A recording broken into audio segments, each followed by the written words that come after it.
Pada kesempatan ini mengenai manajemen dalam pendidikan Islam itu. Nah, sekarang apakah fakultas Anda ini adalah lembaga pendidikan Islam atau bukan? Ya? Oke, alasannya kenapa? Ya? Kalau bukan UIN? Ya?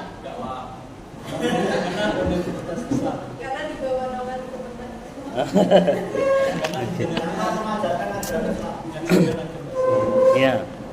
Jadi kalau Fasur Rahman tidak bisa kita memisahkan antara pelajaran umum dan pelajaran Islam gitu ya. Ada integrasi. Ya. Justru itu yang perlu. Maka Fasur Rahman salah satu pemikir Islam dari Pakistan tapi guru besar di Amerika, di Universitas Chicago Amerika, itu murid-muridnya baca di Indonesia. Dia mencoba mengintegrasikan antara pendidikan Islam dan pendidikan umum ya, gitu. Karena kita diharap menengok ke sejarah bahwa di dalam sejarah Islam juga tokoh-tokoh besar di dalam dunia Islam itu juga mengintegrasikan antara itu, ilmu-ilmu itu. Nah, cuma di Indonesia, apakah benar-benar difokuskan untuk meningkatkan sumber daya manusia kita? Sebagaimana tadi banyak yang mempertanyakan mengenai kurikulum maupun bagaimana pengembangan sumber daya manusia. Di sini ada orang tuanya guru. Ada? Ya, ada orang tuanya guru ya. Sekarang pertanyaannya adalah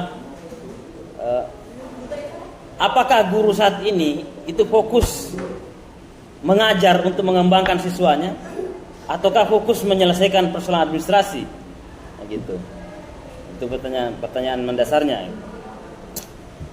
Gitu kan?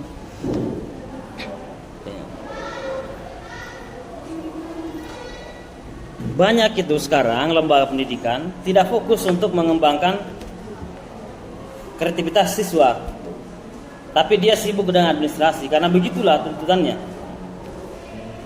Apalagi tadi perdebatannya apakah ketika guru honorer diberikan sertifikasi atau peningkatan gaji, apakah itu menjamin tingkat kemampuan mengajarnya itu bagus itu. Ada yang mengatakan iya, ada yang mengatakan tidak, belum tentu misalnya. Perbandingannya karena nyatanya PNS misalnya gajinya memadai, tapi banyak juga yang tidak menjalankan tugas mengajarnya dengan maksimal itu ya. Bahkan yang menjadi masalah di Indonesia ini, kata Gubernur Jawa Timur Khofifah pada tahun 2019 di acara pengarahan kepala sekolah SMA SMK, setelah sertifikasi guru perceraian malah meningkat. Bayangkan itu. Nah, apa yang Anda pahami? Apa tujuannya sertifikasi guru sebenarnya? Untuk apa? Ya. Ya, di samping gajinya ditingkatkan, juga sebenarnya kualitasnya harus meningkat, begitu. Di Indonesia semakin meningkat gaji, semakin banyak istri, begitu. Itu kan, semakin perceraian ada. Gitu. Padahal kan tujuannya itu supaya beli buku kan, beli buku. Ini malah menambah istri, gitu. Ini kan masalah ya. Ataukah masalah-masalah lain? Foya-foya misalnya atau apa saja, tapi tidak meningkatkan kapasitas dirinya gitu. Jadi gajinya diterima, tapi tanggung jawab terhadap gaji yang diterima itu tidak meningkatkan pengetahuan mereka untuk mengembangkan siswa-siswa. Itu menjadi problem di negeri kita ini. Mengapa demikian? Karena kurikulum kita juga memang tidak terlalu mengarahkan kepada pengembangan. Ada keterpisahan antara realitas dengan idenya. Ada keterpisahan antara apa yang sebenarnya terjadi di masyarakat, yang dibutuhkan masyarakat, dengan apa yang dipelajari di sekolah. Jadi ada para anak didik itu teralienasi dengan kehidupan sosial. Ada yang mengatakan bahwa, nah, yang saya kutip tadi itu ada di jatimnet.com, itu bisa ditelusuri bahwa 17 angka perceraian, 12 diantaranya itu karena sertifikasi guru. Bayangkan itu ya. Itu yang jadi persoalan. Nah, itu perlu ditingkatkan memang karena sumber daya manusia kita di Indonesia itu masih sangat masih bawah ya, masih rendah. Ada yang mengatakan itu didesain karena kalau pendidikan kita Indonesia ini maju, maka kesadaran itu pasti muncul, kesadaran kritis.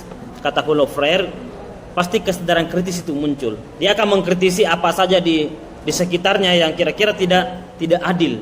Seperti misalnya eksploitasi alam di sekitarnya yang tidak adil, ya. Penjarahan begitu banyak dari konglomerat, dari orang-orang yang punya uang, menindas orang-orang yang miskin. Maka ketika itu disadari oleh para peserta didik, maka itu membahayakan itu bagi konglomerat.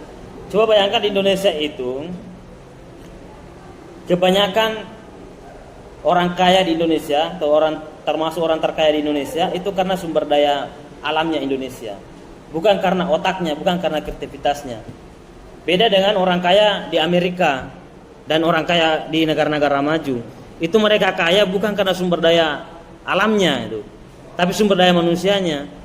Bahkan Bill Gates dia menciptakan apa? Dia ada yang menciptakan Microsoft, YouTube, bagaimana Amazon, bagaimana misalnya TikTok, itu kan kaya raya itu.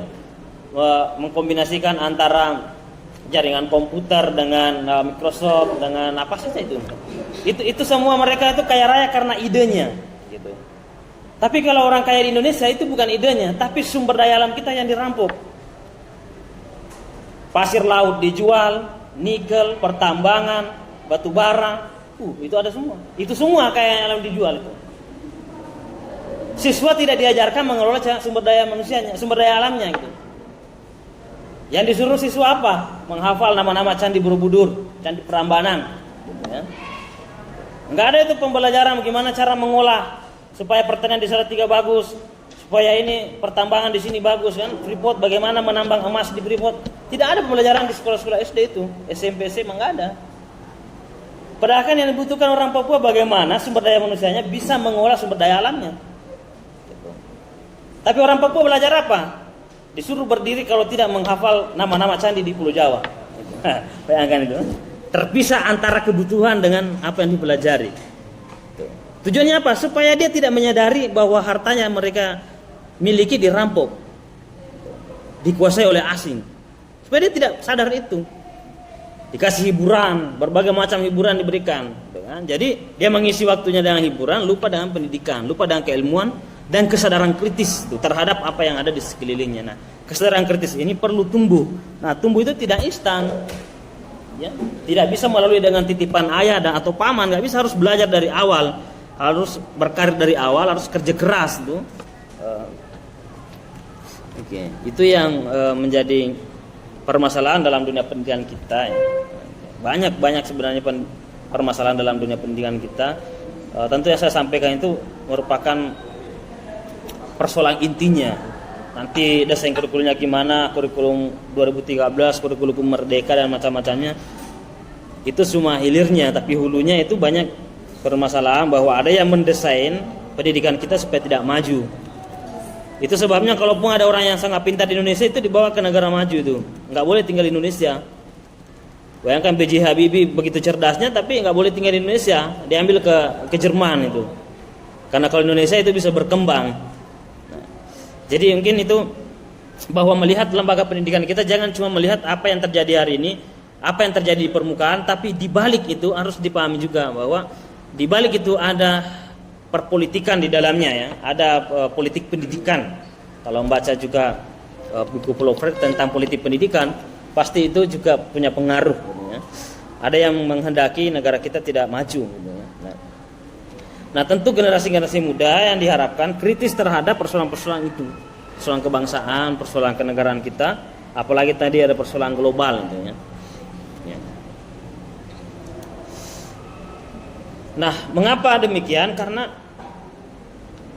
pendidikan dasar sampai perguruan tinggi itu dogmatis, gitu. Mestinya kan perguruan tinggi itu sudah tidak dogmatis. Apa yang disampaikan oleh dosen itu dikritisi, gitu. jangan diterima begitu saja. Sebagaimana waktu Anda SMP, SD, SMP, SMA, kalau dosennya berbeda dengan Anda, bisa saja gurunya marah. Kenapa marah ya? Karena gurunya nggak sampai pengetahuannya ke sana.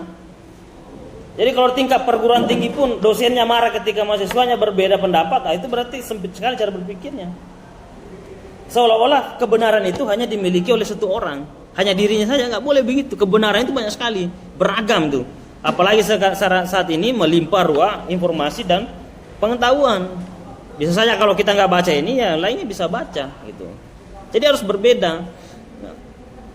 Inilah yang menyebabkan perguruan tinggi tidak kritis juga, karena dia bersifat dogma gitu ya. Dia menerima apa saja yang yang diterimanya gitu. Oke. Itu yang perlu dia dibenahi dalam pendidikan tinggi. Mumpung masih ada kesempatan, setidaknya diselamatkanlah ya mahasiswa-mahasiswa di perguruan tinggi supaya dia tak berpikir kritis